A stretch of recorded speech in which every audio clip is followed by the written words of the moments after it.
Battle of Austerlitz. Napoleon. Total masterclass. Still blows people's minds, all these years later. Yeah, December 2nd, 1805. A day for the history books for sure. Yeah. And not just because of how the battle went down, but what it tells us about, strategy and psychology. Yeah. That art of just totally turning the tables, outsmarting your opponent. And get this. We've got excerpts from the Battle of Austerlitz Wikipedia page, to give us the rundown. The really juicy stuff. The good stuff, yeah. It's these excerpts we've got from, a detailed account of the Battle of Austerlitz. This is by, get this, Austrian Major-General Stutterheim, published in 1807. Wow, talk about a front row seat. The losing side, no less. Right. I mean, that's gold. To understand why Napoleon won, you got to see it from the guys who didn't. Exactly. Mm-hmm. So, none of that boring history lecture stuff today. We're getting right into it. This victory, right? Was it just like Napoleon had more guys? Or is he just lucky that day? Or was there something else going on? Big question, right? Huge. And here's the thing. Even if you're not, planning to conquer Europe anytime soon, are these battlefield lessons, can we use them in our own lives? Even if it's just, conquering your to-do list, Because even now, centuries later, the ideas behind strategy, knowing when to be sneaky, understanding your opponent, that stuff never gets old. Yeah. Never. Okay, so 1805, stage is set.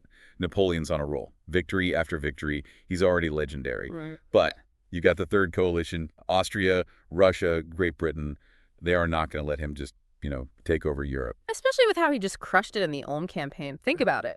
Taking out a whole Austrian army, that many prisoners, that's a lot to live up to, The pressure's got to be on. Huge shoes to fill after a win like that. Uh-huh. You'd think the Allies would be running scared, but they actually had more troops than Napoleon going into Austerlitz. Which, funny thing is, plays right into Napoleon's whole plan. See, overconfidence. It's a heck of a drug. And Napoleon, master strategist who knows how to use that, he is about to launch a psychological campaign. Oh, it's going to leave the Allies reeling. And this is where it gets really good, right? Napoleon, supposedly this military genius, starts making these moves, but they look like kind of dumb, like rookie mistakes, Right. Pulling back from positions that seem strong, letting the Allies get a taste of what they think is fear. Oh, yeah, but he's not just retreating. He's setting the whole stage. So think about it. You're facing off with someone, and they start backing down. What do you think? Instinct, right? They're weak, maybe desperate. And that's when Napoleon sends in General Savary over to the Allied camp, white flag waving, talk about, oh, let's make peace. Was this, legit diplomacy, or was this, A good show. Oh, Savary, he was not there to make friends. He's pretending to negotiate, but really, intel gathering. Our man Stutterheim, that Austrian general, he describes the Allied camp, and it's a mess. Total chaos. Young officers everywhere, no experience, just itching to prove themselves. Just be for disaster. Totally. Blinded by their own hype, ready to be played. Okay, so they're overconfident, but the real mic drop moment, Yeah. the meeting with Prince Dolgorukov, right? That's where the mind games hit their peak. Dolgorukov, he's an aide to Tsar Alexander of Russia. He goes in expecting to meet, a defeated man, right? Sure. But Napoleon, he puts on a performance. Anxiety, practically begging for peace. Total act, obviously. All to make the Tsar think, we've got this. And it works. Dolgorukov goes back to the Tsar, and he is convinced Napoleon is finished. Meanwhile, you've got Tsar Alexander's advisor, General Kutuzov, a much more cautious guy. He's like, hold on, I've seen this movie before. Napoleon's tricky. He knew better. He did. But the Tsar, he's got these ambitious young officers whispering in his ear, plus Dolgorukov's report, and he's like, nope, we're going in. Falls right into the trap. Yeah. So what was the Allied plan then? It all hinged on this place, the Pratzen Heights, am I right? The Pratzen Heights, imagine it. This plateau right in the middle of everything. Whoever controls that controls the whole battle. Allies figured, we got to lure the French away from there. So their plan is attack Napoleon's right flank, force him to send troops over, leaves the Pratzen Heights wide open. And Napoleon being Napoleon, he saw this coming a mile away. Oh, absolutely. He actually weakens his right flank on purpose. Makes it super tempting for the Allies to attack. Even puts some of his least experienced guys there, here you go. The bait. Exactly. And, Stutterheim, our inside man, he describes it. The Allied troops are marching, totally confident, headed straight for that right flank, thinking they've got this in the bag.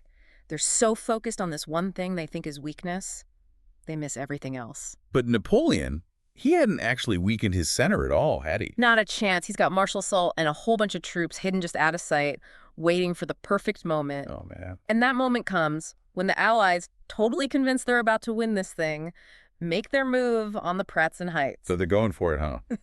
Hook, line, and sinker.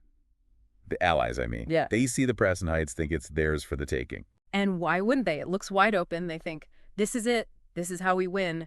No clue they're marching right into. Well, an ambush, really. All part of the plan. Oh, yeah. Stutterheim, he talks about this fog, thick fog, covering the whole battlefield that morning.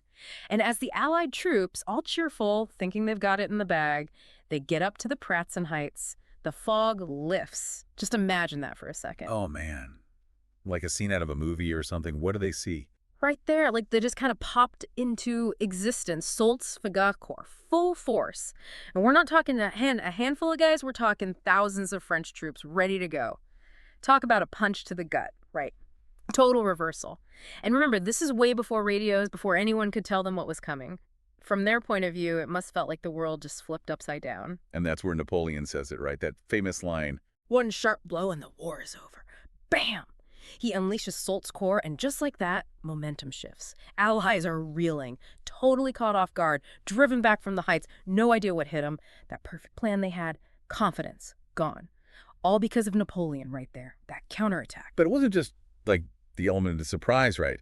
Didn't Napoleon use the actual landscape to his advantage? Oh, totally. He'd set up his artillery on the high ground, so he had a clear shot at the Allied formations.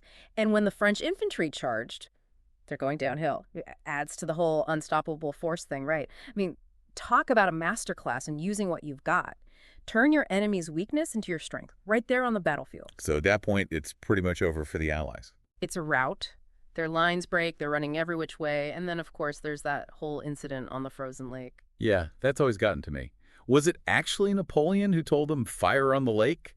You know, the Russians trying to escape across the ice and all? To be honest, history's a little fuzzy on who gave the actual order. Some say it was Napoleon, some say it was just one of the French artillery commanders acting on his own. One of those things we'll probably never know for sure, huh? Probably not. But whoever gave the order, you gotta admit, that image, those soldiers falling through the ice, desperate, it adds to the whole, yeah, the Allies were totally defeated thing. Austerlitz wasn't just a loss, it was decisive, changed everything. The third coalition, done. And Napoleon, top of the world. All because he understood, what? Patience. Knowing how to make people think what he wants them to think, then striking at just the right time. So, for our listeners at home, many of whom I'm guessing aren't, military strategists or whatever, what's the takeaway here? What can they learn from all this? That's the thing about Austerlitz. It's these timeless lessons, right? Sure, on the surface, it's all about troops and where to move them and all that. But at its core, it's about psychology, strategy, understanding that no matter what the fight is, battlefield or boardroom, people are involved. And that matters. So break it down for us. How do we use a little bit of Napoleon in our own lives?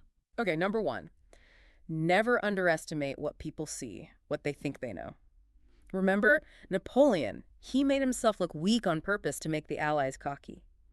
These days, information overload, right? So knowing how to tell a story, how to sway people, use your opponent's expectations against them, that's powerful stuff. So it's not just about being good, it's about looking a certain way. Even if that means letting people underestimate you. Bingo. Sometimes the best way to win is to let the other guy think they're in control. That was Napoleon all over. Okay, love it. What else? Always be thinking ahead. Napoleon didn't just react, he was already planning for what might happen next. He knew what the Allies would do before they did it, and he was ready.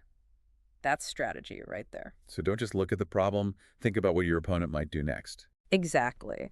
And finally, gotta be flexible. Even with that genius-level plan of his, Napoleon had to roll with the punches, change things up on the fly. Things never go exactly how you expect, right?